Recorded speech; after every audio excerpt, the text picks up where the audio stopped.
Нормално е да сме пристрастни към темата за срутващата се сграда на факултета по журналистика. Сега казвам добър ден в ефира на Дарик Радио на декана на факултета професор Веселин Димитров. Добър ден. Професор Димитров, чухте репортажа. Хората не могат да повярват, че в сградата на факултета се обучават студенти. На какво разчитате с този ремонт, който тече в момента? Не беше ли по-лесно направо да се премести факултета? Моята колежка, заместник декана, доцент Табакова, мисля, че обясни какво е състоянието на тази строителна площадка, където преди 12 години крайно лекомислено беше замислено да се строи нова сграда на факултета по журналистика. Но тая очевидно тази цялата местност е много такава бермудски триъгълник малко, тъй като до нашия така наречен факултетска сграда се намира един още по-голям обект. Това е Националния радиотелевизионен център, който се вижда по-малко дори от нашите стълбове, които стърчат там. Не е по-лесно. Освен това, аз не искам да говоря за знаковия характер на тази сграда, за, както каза ректора нашия Боян Биолчев, капището на българското висше училище. Но искам да се спра върху това, което казахте преди секунда, че това е ремонт, аз не го наричам ремонт, това е изграждане. И вашия репортер, нашия млад колега, който направи вчера този хубав репортаж, видял отвътре как фактически се строят стените отново, като се запазва фасадата, тъй като това е паметник на културата. Това е една технология, която не е нова, тя е позната и приложима в Европа много отдавна, и в Русия, и в Полша, и на много други места, където имаше пострадали сгради. Тук всичко върви много добре. Аз съм безкрайно радостен от това, че Академичен съвет в неговия най-нов състав солидарно, категорично, колегиално реши да се спрат всички други средства, насочвани към други строителни обекти, всичко да се случи към тази сграда. Имате ли някакви разчети колко ще струва този ремонт, все пак да го наречем? Трудно е да кажа, тъй като нещата се променят динамично и парите, разбирате, че менят своята стойност. Стойността на човешкия труд, тук се работи изключително на ръка, вътре никакви машини не могат да работят, освен тези преносими неща, като канго, флексове, такива по-леки машини.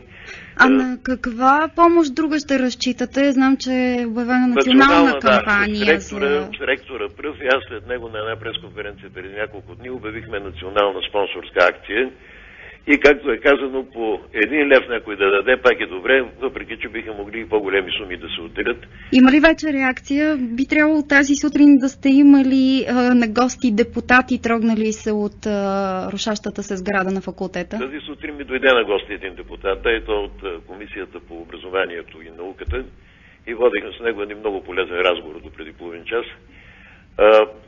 Първата реакция е медийната реакция и аз наистина съм развълнуван, въпреки че не съм учуден никак от тази изключително спонтанна проява на солидарност от всички колеги. На първо място Дарик Радио, което излъчи първо тази набирателна сметка на Фондация Свети Климент, след това на всички останали радиостанции и на вестниците, които до един реагираха изключително адекватно, за което аз отново и отново така не мога да кажа благодаря, защото няма смисъл да го казвам. Изказвам радостта си от тази колегиалност. Очаквате ли наистина сериозни приходи от тази кампания? Очаквам, да. Очаквам и вярвам, тъй като тя все още не е станала национална, сега само в града и вестниците. Днес очаквам да ми се обадят по телефона от провинциалните радиостанции, от провинциалните телевизионни центрове, които да почнат да подават сигнали в ефира от днес утре. И очаквам наистина да се случи нещо хубаво и съм убеден дълбоко в това нещо. Предполагам, че в тази ситуация ви е много трудно да прогнозирате кога това изграждане може да приключи. Има едни разчети, но както се казва, човек предполага, Господ разполага. Моя блян е един първи етап да завърши сега за 1 септември, защото за нас учебната година никога не свършва, ще дойдат задочните студенти, редовните ще дойдат чак на 1 октомври. Хубаво ще е да видим тази сграда поне малко възстановена, защото аз, откакто се помня през последните 5 години... Но говори се за 3 години. Тъй като не става дума само за това опасно крило, което може да се срине всеки момент на главите ни, но за цялата сграда, която отива чак до улица Дунав, там до другия край на... Говори се за 3 години. Дай Боже, 3 години не са малък срок, но все пак... И не са и много голям, да ви Точно кажа. така, предвид това колко време тази сграда изглежда в това окаяно състояние. Професор Димитров, използвам, че сте в ефира ни, за да ви попитам и още нещо. След 2 дни буквално е изпита писмения по журналистика. Вие преди няколко дни изразихте мнение, че изпита по литература е излишен, когато се кандидатства за журналистика. Кое ви кара да мислите, че той е пречка за кандидатстване? резултатите? На мен ми стана много забавно, като видях дори заглавието, което БТА е сложила на своето голямо съобщение, тъй като има едно... Аз наистина казах нещо подобно, само че има едни обяснения, които казах и които не са цитирани или не са упоменати. Сега може да ги кажете. Аз казах в този му вид. Тъй като това е изпит мастодонт, на него се явяват по 3-4 хиляди души хора и разбира се, че тук за една много прецизна селекция имате предвид, че ето тази днеска чета във вестника, понеже още не знам резултатите, че пак 50-60% двойки са се получили, което никак не е хубаво. Което обаче е всяка година. Ами то е 10 години така. Ама аз не знам дали това е така наистина. Тоест дали това е обективно. Освен това, аз помня и по-добри времена, когато четворка трябваше да получиш по български, за да се явиш на кандидат студентски изпит по журналистика. Сега бариерата е 3,5. Смятате ли, че трябва да бъде завишена тази бариера?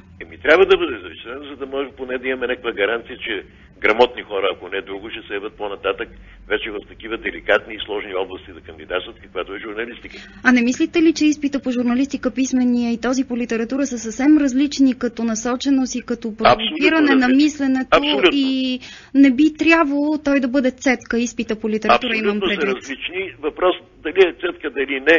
Аз съм готов ние да правим тук изпит по български език и литература за нашите кандидат-студенти, които тази година са 739 човека.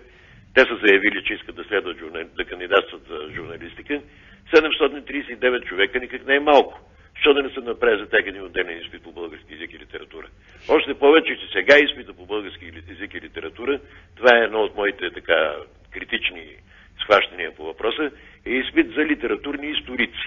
Аз се присъединявам към тази ваша констатация. Литературни историци. Наистина е така. Благодаря на професор Веселин Димитров, декан на факултета по журналистика и масови комуникации, за това интервю в ефира на Дарик Радио.